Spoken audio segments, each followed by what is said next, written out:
Senator Ron Johnson, who's on Homeland Security, was, I believe, the chair, now the ranking Republican or some such. Senator Johnson, as always, sir, welcome to the show. I mean, boy, it's so frustrating. Imagine how you must feel. At one point, I want to say is, accountability is a very important management tool, okay? And this guy, Rowe, the acting head of the Secret Service, talked about accountability. He talked about penalties. He talked about discipline, at least in general terms. I mean, I don't have any confidence. I do not have any confidence that the heads of these big agencies, Secret Service, FBI, CIA, you name it, I've not seen any accountability for them in years. I've not seen any discipline. I've not seen anything from them except bias. That's what I've seen from them.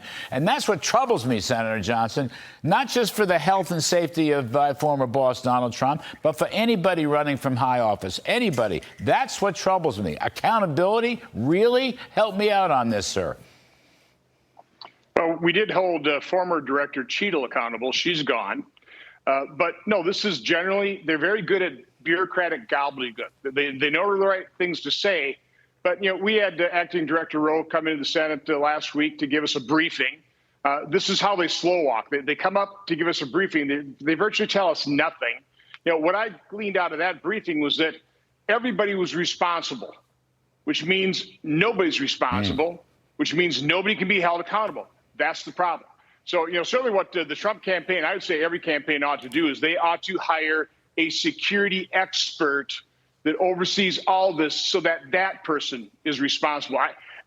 I'm not a fan of the federal government.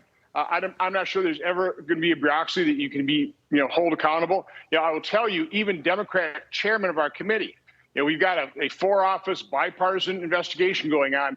They are at their wits' end. They are losing their patience because of the lack of transparency, the slow walking, the obstruction of our investigation. Who's the Democratic head of the committee on this?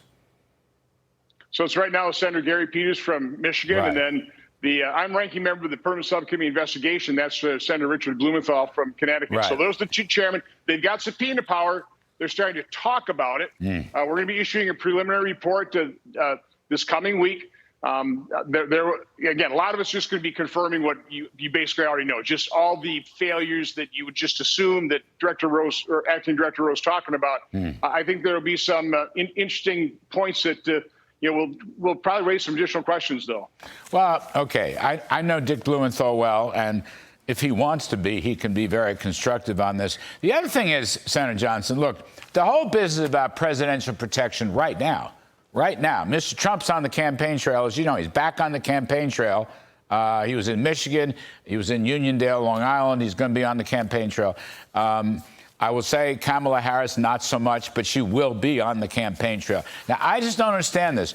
Mayorkas says Trump now receiving approximate level of security as Biden. And the more I read about these reports from what Mayorkas said at the Politico, Mayorkas won't face any official hearings. He won't have a press conference. At least this guy Rowe had a press conference. I'll give him that much.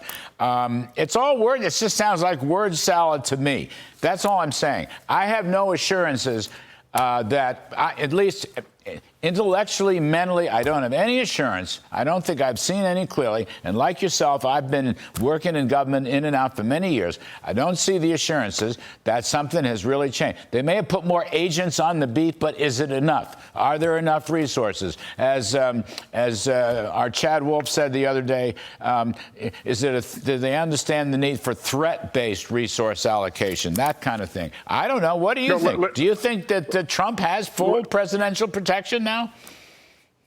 Who knows? They won't tell us that, but it's right. A management problem. It's not a resource problem. Over the last 10 years, their budget has increased 65%, from $2 billion to $3.3 billion. Wow. Their headcount's gone up 32%, wow. from 6,300 people to 8,300. And by the way, they're housed in an agency, DHS, whose budget is $190 billion, 240,000 personnel. That's their headcount. They have people that they do transfer them into the Secret Service when you have these security surges. So again, it's not a matter of resources. I don't want Congress to be passing more, because that's always the solution, right? More money. Got a problem? More money. No, it's a management problem. Those were staggering numbers, Senator Johnson. Just run through those Secret Service numbers again. How much has their budget gone up?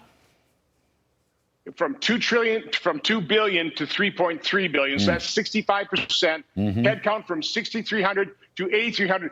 They protect 36 people, Larry. 36. Wow. Okay. Nice. And you only have a couple that need the presidential level. So they have plenty of people, plenty of resources within DHS.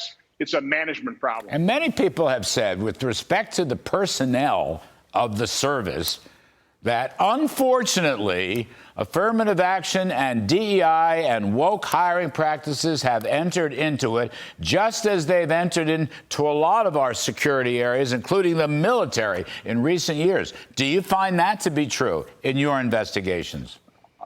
I think that was probably Cheadle's primary mission was DEI, and I think that really reflects the management level. I agree with President Trump. I think the agents on the ground, first class. I mean, the one guy obviously saved President Trump's life. They'll throw their bodies in front of him. So it's not the agents on the ground, it's their management. And I think that has probably been eroded by DEI, like our military. It's a travesty.